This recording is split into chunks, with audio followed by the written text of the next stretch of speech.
I'm Professor Franklin Zimring. I teach at the University of California at Berkeley, and the subject of tonight's conversation is the crime decline in New York City between 1990 and 2010 and what it means for American crime control. The data on crime, the official story in New York, is sort of Ripley's Believe It or Not.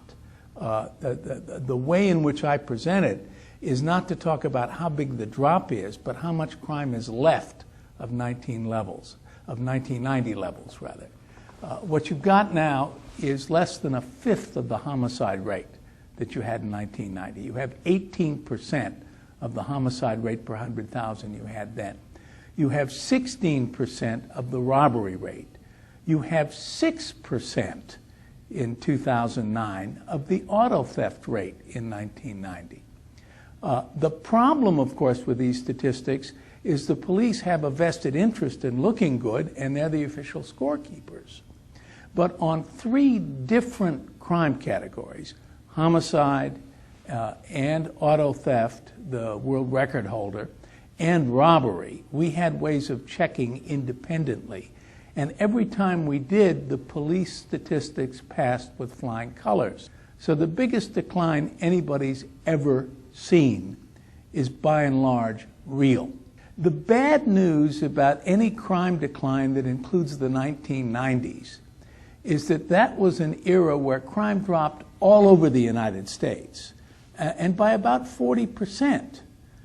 And that drop, the one that happened everywhere over the period 1991 to 2000, has no particular causes that anybody can tie down.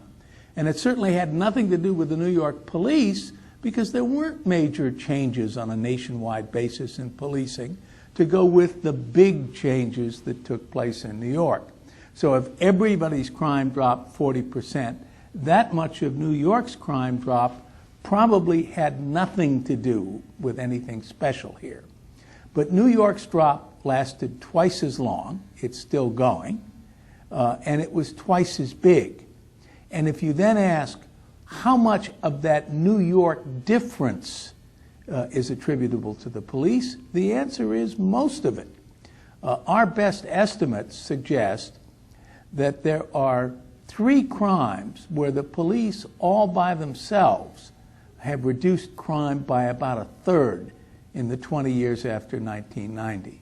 And those turn out to be exactly the 3 crimes that you'd expect street policing to have its largest impact with. Burglary, because the burglar's got to find you through the streets. Auto theft, which is quintessentially a street crime. And robbery.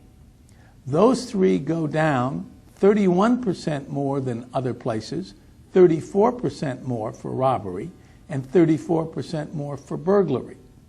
Those are police numbers.